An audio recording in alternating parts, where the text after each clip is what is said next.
So I just got my cue that I'm about at the end, so I'm going to take some questions. And then. In your experience, that if the addict decides to get better, they get better. Does that include when there's a secondary issue? She has lupus, and that's where she goes back to is it's in all this trouble because of the lupus and the pain all the time. I've actually seen several with lupus get better over the year. We had one, it's been when we first opened our residential. She was in the first year in 1997, and we saw a lot of success with her. Yes, even when there's other things going on, because you can tolerate many things in life. Life has a lot of discomfort for most people. Addicts are the ultimate control freaks because they are going to control their discomfort with chemicals, period. They're going to control their emotional state every day and everything around them. You think parents are controlling, meet an addict. So, but it is, so discomfort is a part of life, and that's major discomfort and fear and all that. But there are plenty of people who deal with it out there without doing drugs and alcohol. And I don't see it as an excuse at all. I've yet to see a situation where I think there's an excuse for you to throw gas on that flame. Because drugs and alcohol are just throwing fuel on a fire, even if you do have a ton of other things going on. If you have mental health disorders, if you have really bad trauma, if you have bad stuff going on, you're heaping on methamphetamines on top of it, it's not going to help. Can you tell us where your facility is located and if other parents are allowed to come to any of your support groups? Or is it only for the parents of the people in your facility? We do allow other parents to attend our support groups. You could come stop by a meeting anytime. They're Thursday nights. Is my address up there? I guess not. We're at Mill and Baseline, but my card is out there. It has our address on it. But a parent's always welcome to stop by. What day and what time? Thursday nights at 7:30. Sorry, you did say that. We live in Surprise. Is there something closer? If you have something if you had a group of parents or something, we'd bring something to you for a night.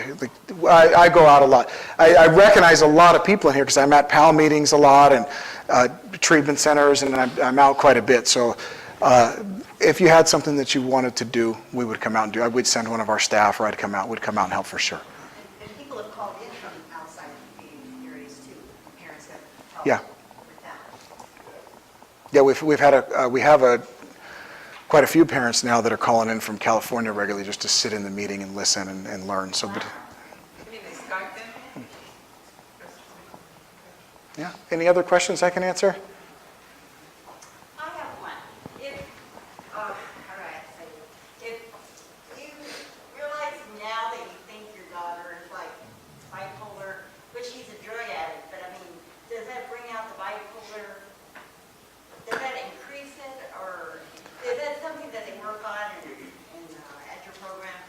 So this is with the mental health disorders, and I'll give a general answer because typically, if there is a serious mental health disorder, again, drugs and alcohol are just fuel on the fire, and the treatments for most mental health disorders won't work when someone's using drugs regularly. So it's just a triage thing. You know, if you come into a emergency room and you're bleeding from a head wound and all this, and you have diabetes, the doc's not going to treat the diabetes right then.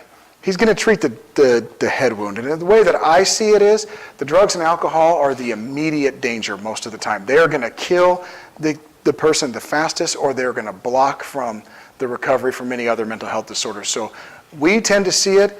Again, different treatment centers approach this differently. Some think that the drug use is just a symptom of the mental health disorder. There's different ways to skin a cat, like Michelle said.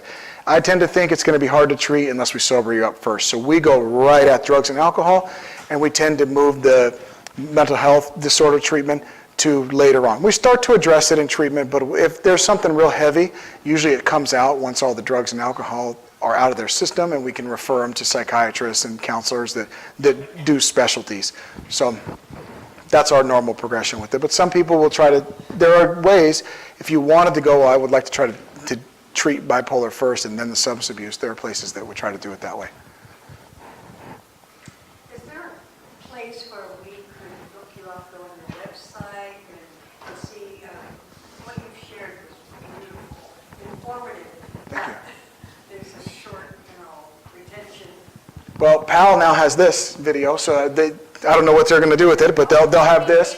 You can. Yeah, we're going to end up putting some of these up on YouTube, and we'll probably send some of them out. There's also a live stream going on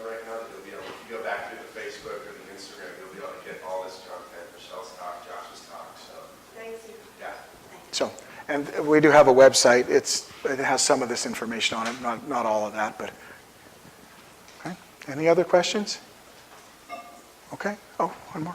I'm just a little confused about the opposing statements that you said that if the person really wants to get better, they can get better, but that the 12-step program tells them they're powerless with respect to the addiction or something like that. This is all powerless is. This is the best way I know to explain it. If this roof fell on my head, I am powerless to hold it up, right? So what do I need to do? Don't stand here and try to hold the roof up. Stand out there and let it fall.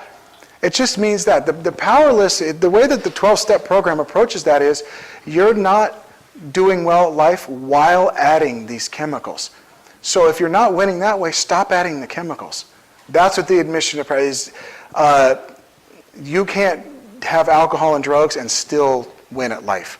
You've proven that. And that's what they're getting at with the powerlessness. And then powerlessness for a parent comes to, can you control somebody else's behavior?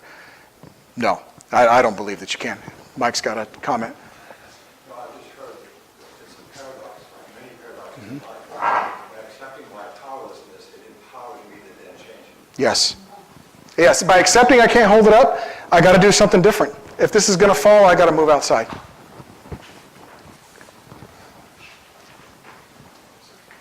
Okay? All right. Well, thanks, folks.